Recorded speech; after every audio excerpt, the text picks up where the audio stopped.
Bonjour à tous, bienvenue dans cette nouvelle vidéo. Aujourd'hui on va parler de l'ascendant Sagittaire dans le D9, dans le Navamsa. Navamsa qui est la division zodiacale, vous le savez maintenant, la plus importante dans l'astrologie védique. Thème qui va nous renseigner sur le Dharma, sur du coup la vocation en fait, le Swadharma, c'est-à-dire la vocation propre, le chemin propre à chacun. À soi, hein, c'est le même mot qu'en sanskrit, soi-même. Et puis sur la seconde moitié de l'existence, donc après 36 ans notamment, certains disent après 30 ans, puisque la révolution de Saturne est de 29 ans et demi. Ça nous renseigne également sur le mariage, c'est-à-dire sur nos relations avec les autres, mais aussi et surtout avec notre partenaire. Et on va dire que le D9 s'active justement lorsque l'union est actée et manifestée.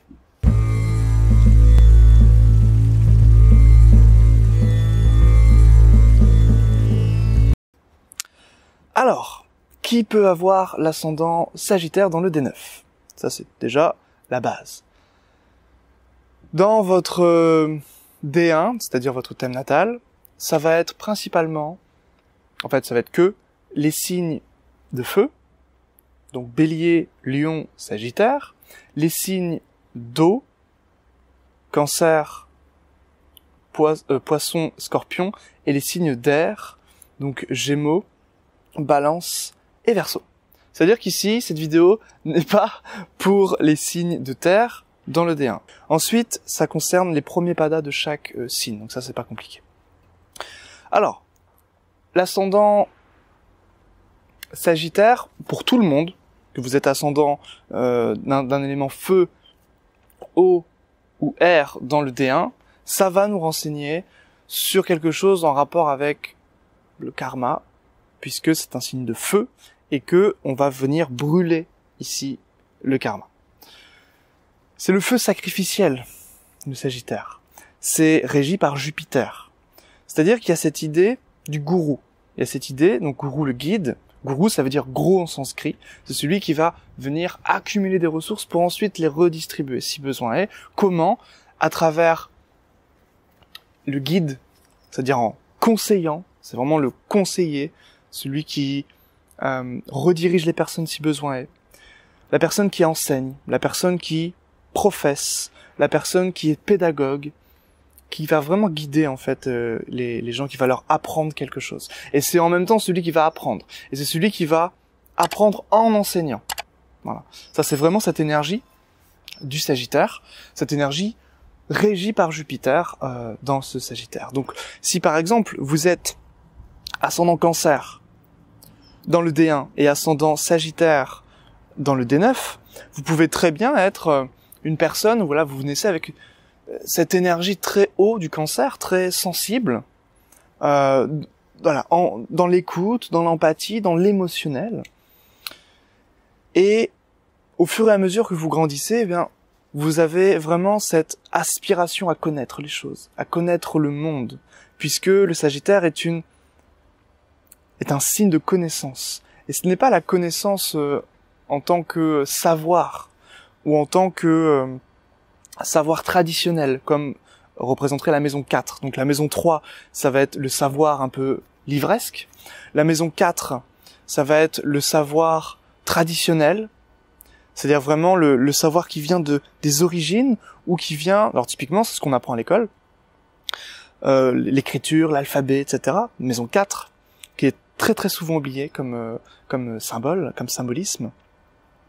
La maison 5, ça va être une connaissance de la pratique spirituelle, une connaissance de l'expression artistique. Donc ça va être un rapport avec la beauté, un rapport avec la pratique de l'instant présent aussi. La maison 9 et le Sagittaire, par analogie, c'est vraiment la connaissance philosophique, métaphysique, scientifique, mystique. C'est la connaissance, non pas livresque forcément, mais de l'expérience du qui suis-je, où dois-je aller, quelle est ma mission dans cette incarnation, etc., etc. Ça, c'est vraiment différence, et c'est important de discerner les choses, et ça c'est vraiment l'énergie du Sagittaire. Donc si vous êtes par exemple ascendant eau, donc un élément d'eau dans votre ascendant du D1, donc encore une fois Cancer, Poisson, Scorpion, il y a cette idée que la connaissance va être au service de cet élément eau. Donc ça va vraiment donner un côté mystique. Ça va vraiment donner un côté très profond, très on aime aller vraiment en profondeur dans les choses. Si vous êtes ascendant Sagittaire dans le D9, de toute manière, vous avez la Lune qui régit la maison 8. Donc ça veut dire qu'il y aura directement une passion vraiment pour approfondir les choses cachées, pour approfondir la recherche. Donc on va aimer rechercher plein de choses. Et ça va être un peu décousu, il y a la Lune, mais en même temps, vous allez pouvoir vous adapter et comprendre tout cela, puisque le Cancer, c'est aussi l'exaltation de Jupiter, donc qui est le maître du Sagittaire. Donc il y a vraiment cette idée d'être à l'aise dans les choses cachées, d'être à l'aise dans la connaissance vraiment secrète, cachée du monde. Ça, c'est fondamental. Si vous êtes un signe d'air dans le D1, donc si vous êtes Gémeaux, si vous êtes Balance, si vous êtes Verseau, et ascendant Sagittaire dans le D9, ça va être une connaissance en rapport avec la communication. Ça va être une connaissance en rapport avec les relations. D'ailleurs, les ascendants Sagittaires, les Jupitériens si vous préférez, dans le D9 en tout cas, ont un réseau social qui est important, qui va souvent leur apporter des gains, de l'argent, puisque c'est régi par Vénus, leur maison 11, et souvent ça a un rapport avec le travail, puisque Vénus va régir la maison 6 et la maison 11. Vous voyez comment je fais un petit peu quand j'étudie l'ascendant du D9, c'est la même chose qu'avec le D1, c'est-à-dire que on regarde les affinités entre les maisons, leur maître, et le rapport avec le maître de l'ascendant et les autres planètes. Est-ce que elles s'entendent bien, oui ou non, etc., etc. Les ascendants feu, donc Bélier, Sagittaire et Lion,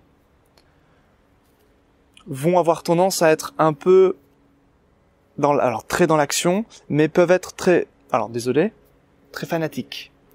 Pourquoi? Parce que le feu, ça brûle, ça purifie. On sait qu'on a raison, on sait qu'on a cette énergie du divin, et ensuite, avec le Sagittaire, on transmet cette énergie du divin. Donc il peut y avoir vraiment ce côté un peu attaché à la connaissance, attaché à la vérité, et on peut manquer de justesse et de justice par rapport à ça. C'est l'idée qu'on peut être vraiment accroché aux choses, puisque le feu, c'est cette idée d'être brusque, cette idée de purifier, de brûler, évidemment. Donc ici, ça va vraiment être l'idée qu'on peut, par notre parole, par notre vérité, faire du mal, un petit peu. Ou ça peut être l'idée de, on étudie les Védas, et d'être complètement fixé sur les Védas, que plus rien d'autre n'a d'importance, et du coup on va vouloir évangéliser les autres personnes à travers le livre qu'on est en train de lire. Alors, je disais que c'était pas de la connaissance livresque, c'est vrai, mais c'est-à-dire on va pas lire pour lire et ok c'est bon on passe à autre chose, et c'est de la connaissance intellectuelle, c'est la connaissance qui est intégrée par le corps, qui est on s'en imprègne, c'est vraiment l'imprégnation. Ça c'est très très important. C'est pourquoi il y a beaucoup de gnana yogi, c'est-à-dire l'union avec le divin par la lecture, par la connaissance, par l'étude de soi et des textes sacrés. Ça, c'est très ascendant Jupiter. D'ailleurs, l'ascendant Jupiter, vous voyez qu'il a en maison 7 Mercure, c'est-à-dire le Gémeaux.